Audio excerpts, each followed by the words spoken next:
भारत में किस तरह फेक एजेंडा चलाया जाता है और किस तरीके से। अब आप ये तो हमने बताया जो डिजिटल तरीके से कैसे वो करते हैं।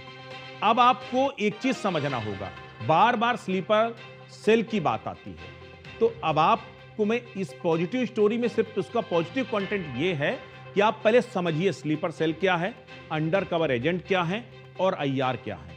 तो इसके लिए आपको पहले इनके बारे में जानना होगा। पाकिस्तान के लिए जासूसी के आरोप में गिरफ्तार की गई यूट्यूबर ज्योति मल्होत्रा ने भी कई बड़े खुलासे किए हैं। कैसे पाकिस्तान की खुफिया एजेंसियों के निशाने पर हैं भारतीय सोशल मीडिया और इन्फ्लुएंसर। मैं जो कि पहले भी जिक्र कर रहा था, किस तरह से डिजिटल वॉरफेयर का एक हिस्सा बन गए। कैसे यहां पर पाकिस्तान के उच्चायोग के जरिए देश की सोशल मीडिया प्रोफाइल को टारगेट किया जाता है।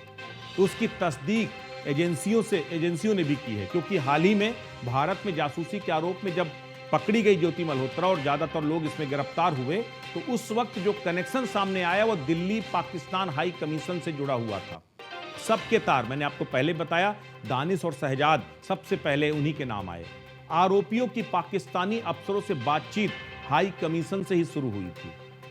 उनको टारगेट करते हैं, उसके बाद वहां से बातचीत शुरू होते हैं।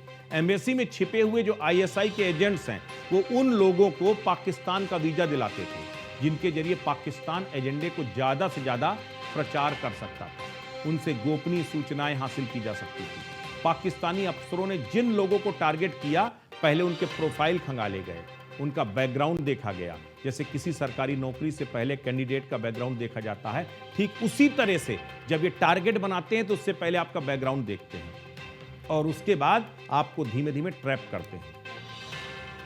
अब पाकिस्तान के निशाने पर भारत का सोशल मीडिया इन्फ्लुएंसर जिस तरीके से आया, इसीलिए ज्योति मल्होत्रा जैसे लोग जो हाईली एम्बिशियस थे, उनको इसी तरह ट्रैप किया गया और ट्रैप करके उनका ब्रेन वॉश करके उन्हें आईएसआई के एजेंट्स ने पहले पाक का वीजा दिलवाया। पाकिस्तान में उनकी खूब खातिरदारी की गई, वो पूरी तरह मंत्रमुग्ध हो गए। उसके बाद उनसे जो भी पूछा गया, जो भी बातचीत की गई, वो सारी जानकारियां वो वहां पर देते चले गए। या तो उन्हें मालूम ही नहीं था कि दरअसल वो ट्रैप्ड हो चुके हैं, या फिर वो सब कुछ जानते हुए चंद पैसों के लिए, चंद सुविधाओं के लिए और चंद सुर्खियों के लिए उन्होंने देश के साथ गद्दारी की। फिलहाल एजेंसियां जांच कर रही हैं। पैसों के लिए कुछ भी करना हो उसके लिए किया जा सकता है और वो कुछ इसी तरह का लालच का फायदा उठाते हैं। अब सबसे बड़ी बात यह है, अब आपको एक चीज समझना होगा कि ये तो डिजिटल स्लीपर सेल की बात कर रहे थे, अब एक्चुअल में स्लीपर सेल होता क्या है, अंडर कवर एजेंट क्या होता है और आईआर क्या होता है, क्योंकि इन तीन शब्दों का सबसे ज्यादा उपयोग इस वक्त मॉडर्न वॉरफेयर में होता है।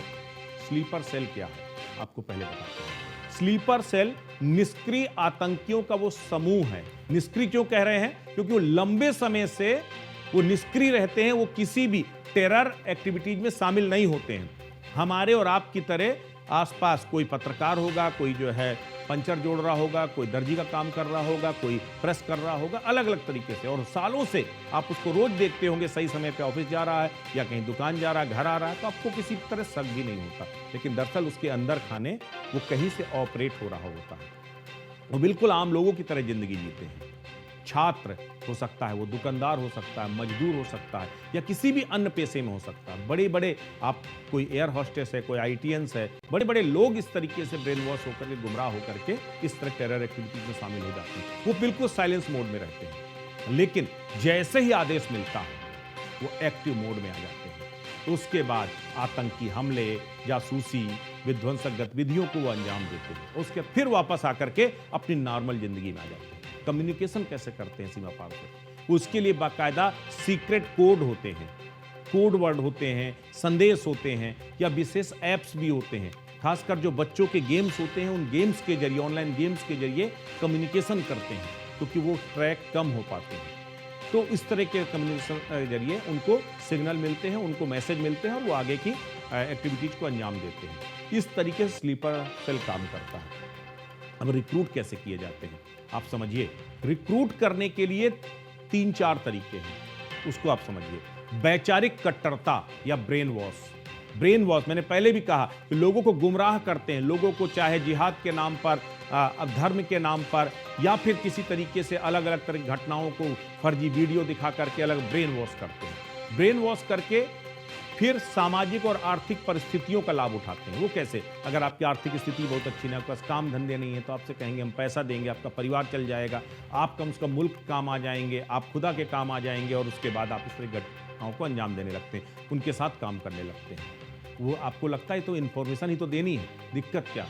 उसके बाद प्रवासी समुदायों में घुसपैठ करते हैं। मसलन आपके एक गुट में वो जाकर के एक व्यक्ति शामिल हो जाएगा, 4, 6, 8 महीना, साल भर, 2 साल आपके साथ रहेगा, और ऐसा मैसअप हो जाएगा कि आपको पता नहीं चलेगा कि वो आपसे अलग है, और धीमे धीमे करके वो वहां से अपना काम शुरू करते हैं। ऑनलाइन प्लेटफॉर्म और सोशल मीडिया का उपयोग सबसे ज्यादा, मैंने पहले भी कहा कि किस तरीके से ISIS सबसे ज्यादा ब्रेन वॉश करता था, मेंटल ब्रेन वॉश करता था। किससे? अपने इंटरनेट के जरिए जो लिटरेचर था उसके जरिए ब्रेन वॉश करता था। कुछ उसी तरह काम स्लीपर सेल के लिए किया जाता है। इसके साथ इनको सीक्रेट ट्रेनिंग मिलती है। सीक्रेट ट्रेनिंग के जरिए जिन लोगों को ट्रेंड किया जाता है, कई को तो सीमा पार भी भेजा जाता है, वो वहां पर बाकायदा जो टेररिस्ट कैंप है वहां पर जाकर ट्रेनिंग लेते हैं और फिर वापस आते हैं। कोई नेपाल के रास्ते से, क्योंकि आप किसी को पहचानते ही नहीं हैं। कोई नेपाल गया, नेपाल से फिर चाइना चला गया, दुबई गया, वहां से चाइना चला गया, पाकिस्तान चला गया, तो इस तरीके से उनको ट्रेनिंग होती है। तो अलग अलग तरीकों से उनकी भर्ती होती है। अब अगर इसी तरीके से चूंकि उनको खास मौके के लिए तैयार किया जाता है, तो वो बिल्कुल आम इंसान की तरह रहते हैं और आप उनको पहचान नहीं सकते। अब दूसरा महत्वपूर्ण है, अंडर कवर एजेंट क्या होता है। दरअसल अंडर कवर एजेंट, वो दोनों में फर्क है, स्लीपर सेल और अंडर कवर एजेंट में बहुत ज्यादा फर्क है। फर्क क्या है? वो देश विरोधी गतिविधियों में जो काम करता है, देश को तोड़ने का काम करता है, वो होता है स्लीपर सेल, और जो देश के लिए काम करता है वो अंडर कवर एजेंट होता है, पुलिस या खुफिया एजेंसी से जुड़ा हुआ होता है। वो अपराधियों या दुश्मनों के बीच में घुसकर पहचान छिपाकर उनके साथ रहता है और उनकी जानकारियों को जुटाता है और उसके बाद एजेंसियों को देता है। वो सरकार के लिए काम करता है, नकली पहचान लेकर अपराधियों के बीच जाता है। उसका मुख्य उद्देश्य होता है अपराध रोकना, सुरक्षा बढ़ाना, अत्यधिक जोखिम भरा काम होता है ये। आपको याद होगा वीरप्पन को मारने के लिए जो बाकायदा वहां का स्पेशल ग्रुप बनाया गया था, सिक्योरिटी ग्रुप था, उस ग्रुप के 2-3 मेंबर कई सालों तक वीरप्पन के मेंबर बन के, कोई खानसामा बनकर, कोई उनका सामान उठाने वाला, कोई उनकी सेवा करने वाला, इस तरीके से कई सालों तक रहे। और उसके बाद वीरप्पन का जब एक एक टारगेट सेट कर लिया, उसके बाद वीरप्पन को मारा गया। ददुआ, जिसको शिव कुमार पटेल और ददुआ, जो बुंदेलखंड में पाठा का सबसे बड़ा कुख्यात था, उसको मारने के लिए भी इसी तरह से उसका स्लीपर सेल तैयार किया गया। एक अंडर कवर भेजा गया जिसने वहां एक्टिविटी किया, उसके लोगों को ट्रैक किया, उसके बाद उसे मारा गया। तो अंडर कवर ऑपरेशंस बेहद जरूरी होते हैं। एक अय्यार शब्द अपने आप में बेहद इंटरेस्टिंग है। आप याद कीजिए, जो पुराने समय में आप अगर एंशिएंट हिस्ट्री उठा करके देखिए, तो वहां पर गुप्तचर भेजे जाते थे, जिन्हें अय्यार कहा जाता था। वो गुप्तचर क्या होता था? वेश बदल करके कोई जो है सब्जी कारोबारी बन जाता था, कोई व्यापारी बन जाता था, कोई व्यवसायी बन जाता था, तो कोई सेना में शामिल। इस तरह से अय्यार भेजे जाते थे। वो अय्यार एक खास ट्रेंड एजेंट होते हैं, जो अलग अलग वेश बदलने में माहिर होते हैं, जासूसी करने में माहिर होते हैं, अलग अलग कोई भी ताले हो उसको खोलने में माहिर होते हैं, तरह तरह की औषधियां बनाने में निपुण होते हैं। तो वो अय्यार होता है। अय्यारी का भी बहुत बड़ा रोल है दुश्मन देशों में। लगातार अजीत डोभाल की बात होती है न से चीफ की, वो एक कुशल अय्यार थे। सालों तक वो विदेशों में दुश्मनों के बीच में वेश बदल करके रहे, कहीं भिखारी के वेश में रहे, कहीं पर जो है वो रिक्शा चालक बन करके रहे, कहीं पर मजदूर बन करके रहे, सालों साल रहे, और उसके बाद तमाम सीक्रेट मिशंस को अंजाम दिया। तो अय्यारी का मकसद ठीक वैसा ही है जैसा अंडर कवर एजेंट का होता है। तो इस तरीके से अगर देखा जाए तो ये मॉडर्न वॉरफेयर में इस तरह के टेक्निक्स का इस्तेमाल किया जाता है। लेकिन जो सबसे अहम बात है, सबसे बड़ी बात यह है कि जो स्लीपर सेल हैं, वो हमारे और आपके बीच में बैठे हुए वो तमाम गद्दार हैं, जो खाते तो हिंदुस्तान की हैं लेकिन बजाते पाकिस्तान की हैं। इसीलिए हमारी आपसे गुजारिश है कि ये रिपोर्ट दिखाने के पीछे मकसद ये है कि दरअसल आप समझ सकें, आप उन्हें पहचान सकें, उनकी एक्टिविटी कभी न कभी अगर आप गौर करेंगे किसी व्यक्ति को तो कभी न कभी उसकी एक्टिविटी आपको ऐसी जरूर लगेगी जो कुछ हद तक संदिग्ध होगी।